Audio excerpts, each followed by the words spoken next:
Cricket में कुछ ऐसी टीमें हैं जो लगातार अच्छा प्रदर्शन करती रहती हैं, लेकिन वर्ल्ड कप जैसा बड़ा टूर्नामेंट आते ही उन्हें भी वर्ल्ड कप के एक एक मैच जीतने में काफी संघर्ष करना पड़ता है। साउथ अफ्रीका और न्यूजीलैंड क्रिकेट हिस्ट्री की सबसे स्ट्रॉन्गेस्ट टीमों में से एक मानी जाती हैं, लेकिन अभी तक एक भी वर्ल्ड कप ट्रॉफी नहीं जीत पाई है।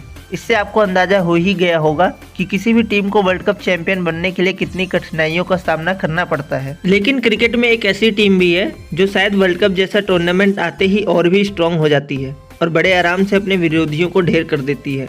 हम बात कर रहे हैं 5 बार की वर्ल्ड कप चैंपियन ऑस्ट्रेलिया की। वर्ल्ड कप से पहले ऑस्ट्रेलिया का ओडीआई सीरीज में प्रदर्शन गिरता और उठता रहता है, लेकिन वर्ल्ड कप जैसा बड़ा टूर्नामेंट आते ही ऑस्ट्रेलिया टीम में हर एक प्लेयर अपने में ही मैच विनर बन जाता है। हम बात कर रहे हैं एक ऐसे ही मैच की। तारीख थी 26 मार्च 2015, India versus Australia, second semifinal. Australia ने टॉस जीता और बैटिंग करने का फैसला किया। ऑस्ट्रेलिया की तरफ से डेविड वार्नर और एरन फिंच ओपनिंग के लिए आए थे।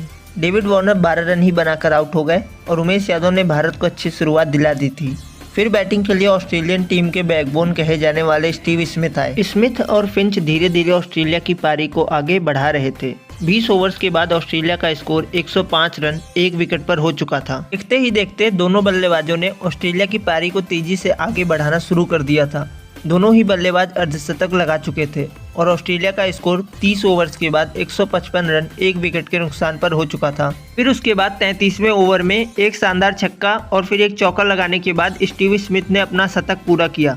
एक बार फिर किसी ऑस्ट्रेलियाई प्लेयर द्वारा भारत के खिलाफ बड़े मैच में शतक आया था। इससे पहले Ricky Ponting 2003 world cup final और 2011 वर्ल्ड कप के क्वार्टर फाइनल में भारत के खिलाफ शतक लगा चुके हैं। स्टीव स्मिथ के शतक के बाद ऑस्ट्रेलिया एक बड़े स्कोर की ओर बढ़ रहा था, लेकिन उमेश यादव ने 35वें ओवर में स्टीव स्मिथ को 105 रनों के निजी स्कोर पर आउट कर दिया और अब ऑस्ट्रेलिया का स्कोर 35 ओवर्स के बाद 206 रन 2 विकेट पर हुआ था।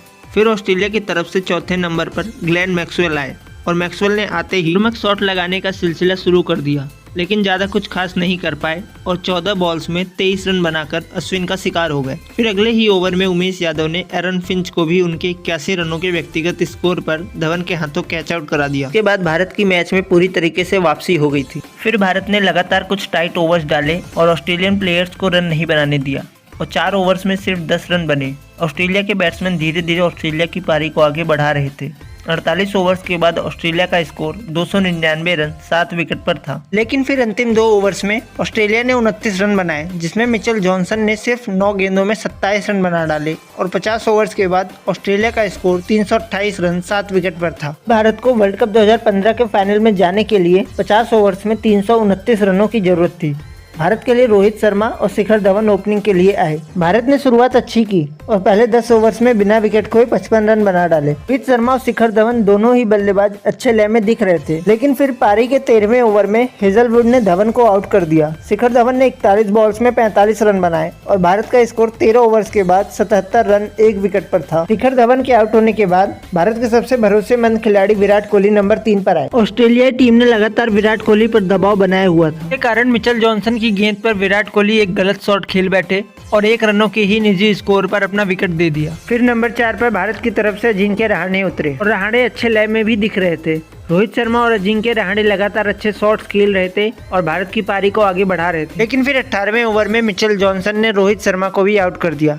रोहित शर्मा ने 34 रन बनाए। भारत की उम्मीदें धीरे धीरे खत्म होती दिख रही थी, क्योंकि भारत के 3 बड़े प्लेयर्स एक बड़े रन चेज में आउट हो चुके थे। भारत के विकेट गिरने का सिलसिला जारी रहा और जेम्स फॉकनर ने सुरेश रैना को भी 7 रनों के व्यक्तिगत स्कोर पर ही आउट कर दिया। रैना के आउट होने के बाद धोनी और रहाणे ने भारत की पारी को संभाला और दोनों ही बल्लेबाजों के बीच 70 रनों की साझेदारी भी हुई, लेकिन फिर 37वें ओवर में मिचेल स्टार्क ने रहाणे को भी आउट कर दिया और भारत को एक बड़ा झटका दे दिया।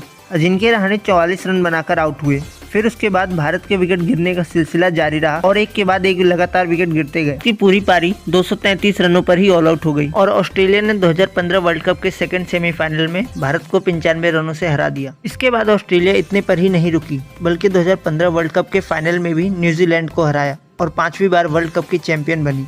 आखिर ऑस्ट्रेलिया ने दुनिया को दिखा ही दिया था कि क्यों उसे वनडे की बादशाहत हासिल है और क्यों उसे वर्ल्ड कप चैंपियन कहा जाता है।